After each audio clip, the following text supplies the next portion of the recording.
Quem é o Marcelo Gomes? Bom, cara, eu sou um cidadão porto-alegrense de 40 anos, pai de família, profissional liberal, né, que gosto muito de trabalhar com pessoas. Fala um pouco da tua infância e da tua adolescência. Olha, eu cresci numa família de classe média baixa, na época tinha, né? Isso. Meados dos anos 70 ali. E eu costumo dizer que eu fui criado, fui projetado desde os meus 10 anos de idade para ser um atleta profissional de alto rendimento. Eu jogava futebol desde muito cedo. Saí cedo de casa, saí com 13 anos para morar no Rio de Janeiro, jogando no Vasco da Gama. E ali eu comecei a aprender um pouco mais assim das lições que a vida viria me mostrar muito cedo.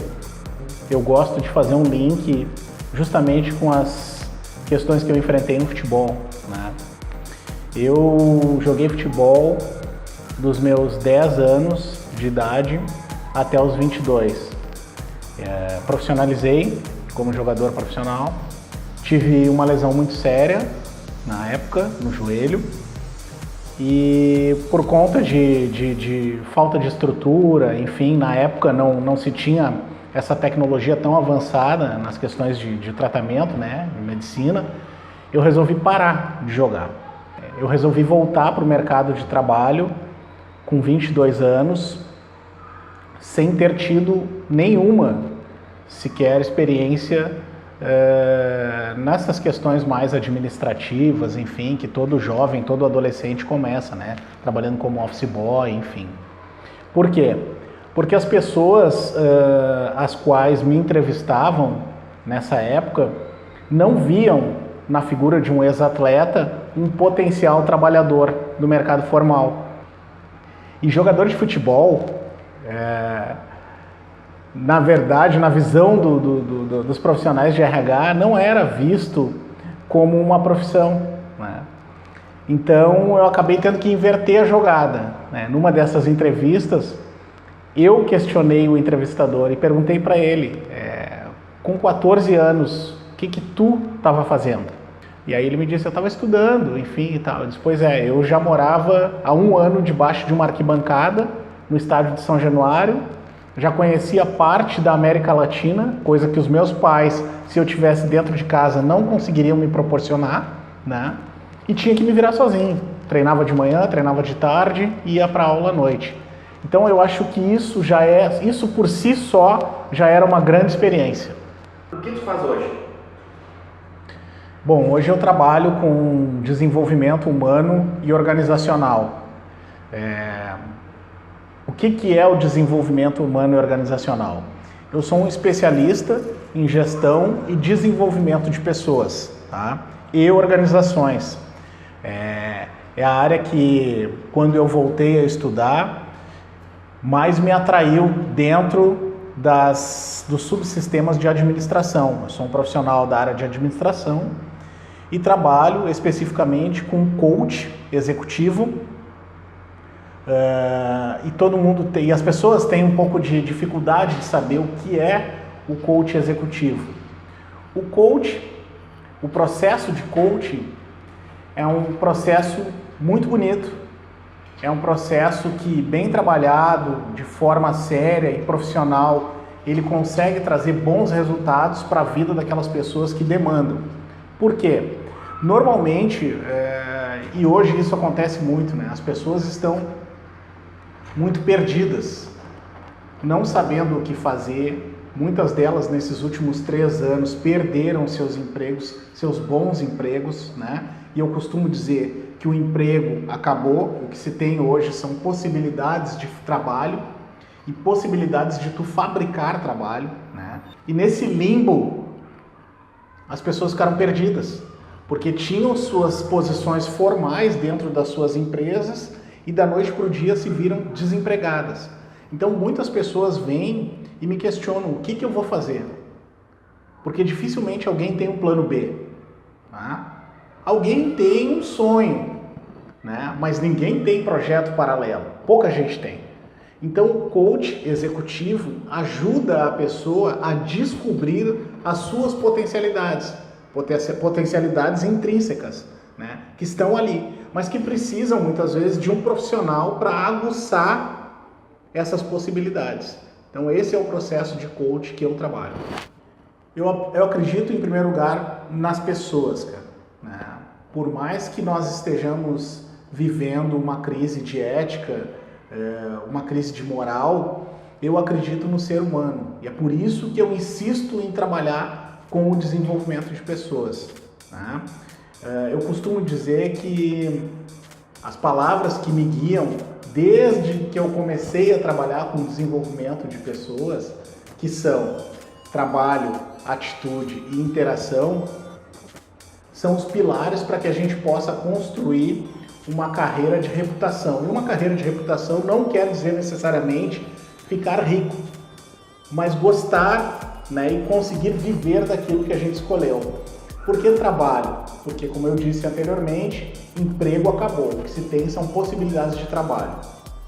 Atitude, porque 97% dos profissionais da área de recursos humanos, de gestão e de contratação no mundo colocam a atitude em primeiro lugar. Muito mais do que qualidades técnicas, perfil acadêmico, enfim, é a atitude que vem em primeiro lugar, né? E a interação, porque a interatividade é o que nos possibilita as maiores e melhores possibilidades das nossas vidas. Os nossos conhecidos, os nossos amigos, pessoas às quais a gente deixou algum legado por onde passou, são essas pessoas que normalmente nos ajudam nos momentos difíceis. Eu tive uma grande oportunidade de aprender como funciona a mente das pessoas dentro da organização, porque as pessoas são diferentes, né, no ambiente laboral. A partir do momento em que eu entrei numa empresa de recursos humanos como estagiário, no início dos anos 2000, tá? E lá eu tive a oportunidade de me desenvolver como profissional. Eu trabalhei na área comercial, ou seja, vendendo serviços de intermediação de mão de obra. Posteriormente a isso, nós criamos um projeto bem interessante que focava as atividades da empresa em dois segmentos, dois únicos segmentos. Todo mundo sabe que, normalmente, via de regra, essas empresas de intermediação de mão de obra colocam os seus esforços em vários segmentos, né, em vários nichos. E eu costumo dizer que nicho é um só. Então nós conseguimos adequar a nossa melhor característica, que era o atendimento, para um único segmento. E isso virou um case na época. E isso me rendeu, inclusive, uma promoção dentro da empresa. Lá eu fiquei durante 5 anos, viajei o Brasil todo praticamente, abrindo filiais, desenvolvendo outros gestores, enfim, foi uma grande oportunidade que eu tive. Mas essa empresa era uma empresa familiar, né? Então eu costumava dizer que eu era um cara grande dentro de uma empresa pequena, porque a estrutura da empresa familiar, ela te permite crescer até um determinado limite, né? Bom, e posterior a esse trabalho que eu desenvolvi nessa empresa, a organização começou a passar por alguns problemas de ordem financeira, né? Alguns problemas econômicos, até o momento em que ela praticamente faliu, né? E aí, a segunda situação em que eu me deparei numa bifurcação, que foi, eu praticamente quebrei junto com a empresa, porque eu não tinha mais salário, né? Mas eu acreditava muito nos serviços que essa empresa oferecia e acreditava principalmente na diretoria que me contratou. Mas chegou um momento que não dava mais. Meus filhos eram pequenos, os dois, maiores hoje. Eu tinha que continuar sustentando, então eu pedi o desligamento dessa empresa e resolvi empreender. Só que eu precisava empreender numa situação em que eu não tinha dinheiro. Quando saí dessa empresa que me deu várias oportunidades, me possibilitou, eu resolvi que eu não trabalharia mais como empregado. E principalmente, eu montaria minha empresa e não deixaria os meus potenciais colaboradores, meus futuros colaboradores, passarem por o que eu passei no final da minha trajetória dentro dessa empresa. Só que eu não tinha recurso, né? Eu saí com uma mão na frente e outra atrás. Então eu comecei a estudar possibilidades no mercado porto-alegrense em que eu pudesse investir com poucos recursos, né? E lembrei que na época da minha faculdade, quando eu vinha do centro de Porto Alegre para a Zona Norte, que é onde eu residia, eu passava por uma avenida chamada Farrapos, a qual tinha uma porção de garotas de programa, de travestis, enfim, todos trabalhando na noite, né, vendendo seu corpo. E aí eu pensei, poxa, numa cidade, num estado tão preconceituoso como é o Rio Grande do Sul e Porto Alegre consequentemente, um travesti desses provavelmente não consegue ir numa loja de conveniência na madrugada para pedir um lanche, até porque eles trabalhavam seminus, né? Então eu tive a ideia de vender lanche para travestis e garotas de programa na madrugada. E comecei a visitar então a Avenida Farrapos no começo da noite e ficava ali altas horas, até a madrugada, conversando com o meu potencial público, né? Entrevistando eles, contando um pouco dessa minha história aqui para eles e tal.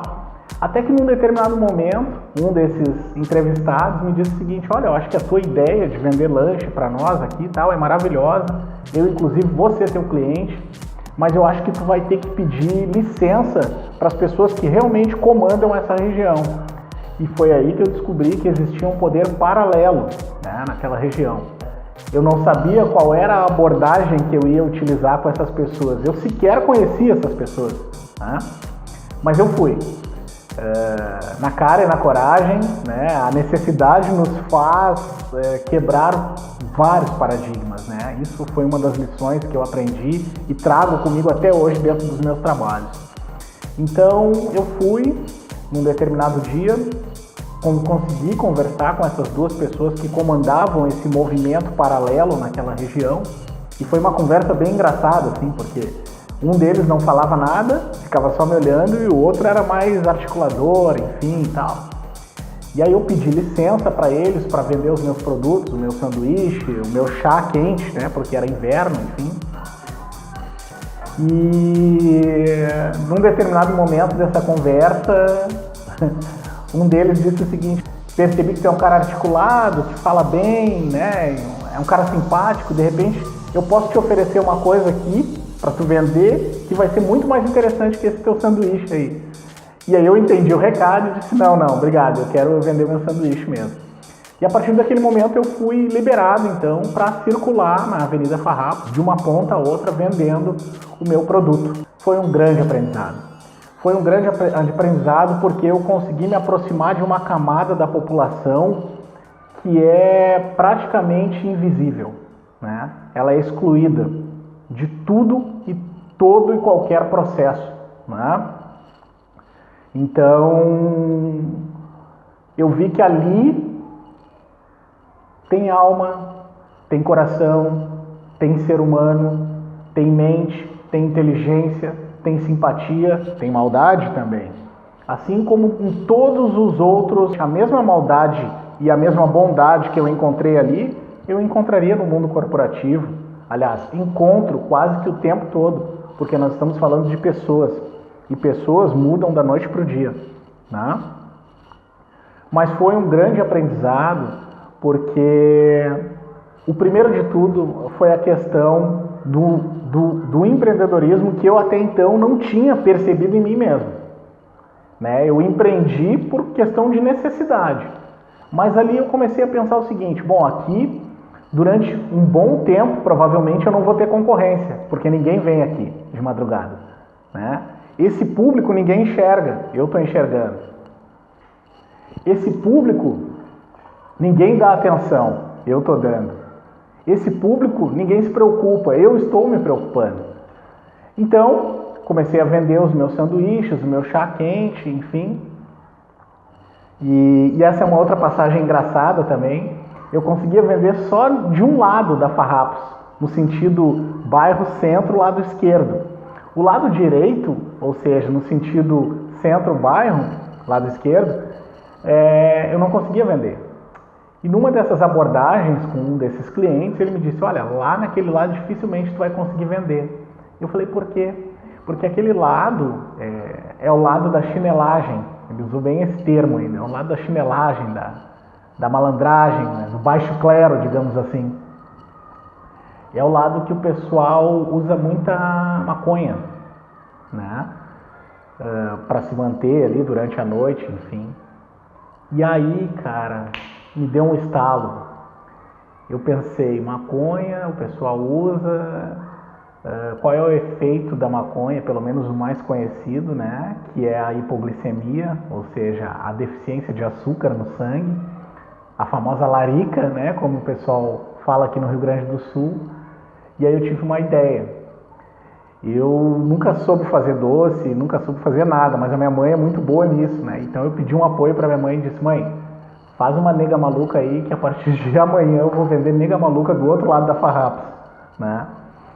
E a minha mãe fez uma forma bonita, grande e tal, uma nega maluca bem doce, então eu fiz todo um lado da Farrapos com sanduíche e chá.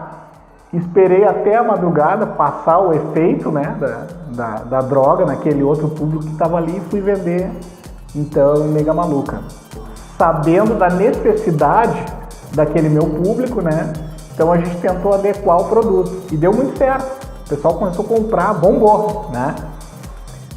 E depois de um tempo eu montei uma teleentrega, né, desses produtos do cachorro, do chá, do sanduíche, enfim e tal. E num determinado dia, eu numa aula da minha pós-graduação, estava vendendo esses sanduíches para os meus próprios colegas lá, antes de ir para a Avenida Farrapos, e o meu professor me interpelou, Marcelo, o que está acontecendo aí atrás? Eu lá no fundo da aula, aquela agitação toda e tal, e eu disse, não, estou vendendo sanduíche aqui pro pessoal, professor. Aí ele perguntou de onde é que era essa ideia de vender sanduíche na faculdade e tal, e eu disse, não, isso aqui na verdade nem era para eles, é para o meu outro público. E contei um pouco dessa história para ele. Ele achou que isso era uma história de empreendedorismo puro, levou isso para um programa de televisão o qual ele participava na época, e aí, cara, sim, foi muito legal porque eu consegui uma ascensão, digamos assim, né? Consegui uma penetração num mercado que eu não imaginava, que foi o mercado corporativo. Eu comecei a receber vários convites para entrevistas, né, em empresas multinacionais, inclusive, de grande porte, de médio porte. Foi algo bem relevante, assim, e tal. E ali é que eu comecei a pensar, poxa, mas realmente eu estou empreendendo, né? Eu estou mais do que empreendendo, eu estou intraempreendendo, porque eu estava empreendendo com os meus recursos de casa, né? E numa dessas conversas de vai e vem, e conversa com uma empresa e com outra, eu conheci uma figura maravilhosa, diretor de uma multinacional, a qual eu viria a trabalhar no futuro. E até foi engraçada essa história, assim, porque quem me levou para conversar com esse diretor foi um ex-gerente regional dessa multinacional. E ele me disse na época o seguinte, ele me conhecia bem, sabia desses trabalhos que eu estava fazendo na rua, né, com as garotas de programa, com os travestis, enfim. E ele disse assim, a fama desse diretor na empresa era mais ou menos assim, Roberto Justus, né, um cara duro, sério e tal. E aí esse gerente regional me chamou pro dia da entrevista e disse assim, cara, o homem tá aí, tá pronto para conversar contigo. Ele tem 3 minutos para conversar contigo, tu conta um pouco da tua história, mas tu, pelo amor de Deus, não fala que tu tá trabalhando com travestis e com garotas de programa na madrugada. Só esconde essa história, o resto tu pode falar tudo. E aí eu pensei, né, poxa, eu tenho 3 minutos para conquistar o cara. Não tenho muita coisa para falar, o cara é duro, o cara é sério, vamos lá, vamos encarar. Cheguei, sentei na mesa dele lá para conversar, ele não olhou muito para mim, tava lá ocupado com as coisas dele e tal, e mexendo no computador, levantou um pouco a cabeça, me deu um oi e pediu para que eu falasse. E aí eu disse, foi uma conversa até meio estranha no início, né, porque ele falou para mim, boa tarde, bom dia, não me lembro muito bem e tal, eu falei bom dia, ele perguntou, e aí? E eu disse, e aí? E aí ele falou, fala um pouco da tua história, eu tentei falar um pouco e tal, ele já um pouco estressado, levantou e me disse, tu tem 1 minuto e meio para contar a tua história. E aí eu disse para ele o seguinte, bom, então vamos lá. Meu nome é Marcelo Gomes, eu trabalhava até então numa empresa de pequeno porte de recursos humanos, saí dessa empresa, por conta de uma recessão do mercado, eu resolvi investir em mim mesmo e hoje eu vendo sanduíche, chá e nega maluca para garotas de programa e para travestis numa das ruas mais movimentadas de Porto Alegre, na madrugada. Essa é a minha história. E a partir de então, eu já estava virando para ir embora, né? Porque eu sabia que eu ia ser dispensado. Esse cara levantou, apertou a minha mão e disse, tu tá contratado, cara. Eu quero um cara desses na minha equipe. E aí vem a palavra, né? Atitude, mais uma vez. Atitude é a característica mais lembrada entre 97% dos profissionais de gestão e contratação no mundo. Há 10 anos atrás, quando nós abrimos um currículo, nós da área de recursos humanos, nós víamos as qualificações acadêmicas, técnicas, né, do potencial candidato. Hoje, antes de qualquer uma dessas características, a que mais chama a atenção é a atitude. O que esse cidadão fez de bom por onde ele passou? Qual foi o legado dele? Né? É a pegada, como a gente chama. Né? E a interação ou interatividade é a capacidade de tu gerar relacionamentos positivos no teu entorno.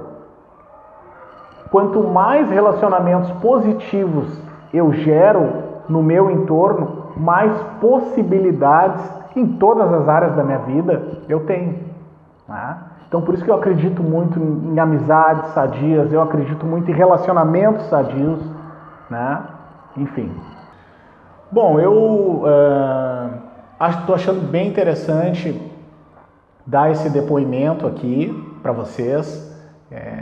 Achei legal o interesse de vocês em conhecer um pouco mais o trabalho de alguém que atua na área do desenvolvimento humano e organizacional, área de comportamento, que hoje é uma área um pouco mais valorizada, né? Até bem pouco tempo atrás as empresas não investiam nisso. Hoje, graças a Deus, a gente tem uma relativa procura, né? E esclarecer um pouco mais do que é esse tipo de trabalho para as pessoas. A gente trabalha não necessariamente com equipes corporativas, mas a gente trabalha também com indivíduos. As pessoas podem nos procurar para se desenvolverem em várias áreas da sua vida. E a gente está aqui para isso, é o que a gente mais gosta de fazer. As pessoas têm que continuar se preparando. Como eu te falei, o futuro é daquelas pessoas que saírem na frente em busca de qualificações que possam ser interessantes para aquelas pessoas que os procurarem. O futuro é para isso, né? Então tu já tem que começar a partir de agora enxergar possibilidades nos outros, né? Eu costumo dizer que as pessoas têm que ler sobre economia, as pessoas têm que falar sobre economia, sobre política, né? Deixar um pouco o futebol, que é interessante, é o esporte do povo, principalmente aqui no Brasil, mas deixar um pouco de lado isso e se preocupar mais com aspectos macroeconômicos, com aspectos políticos, com aspectos comportamentais, porque é isso que vai fazer uma mente informada, né? Uma mente ávida, né, a outras possibilidades.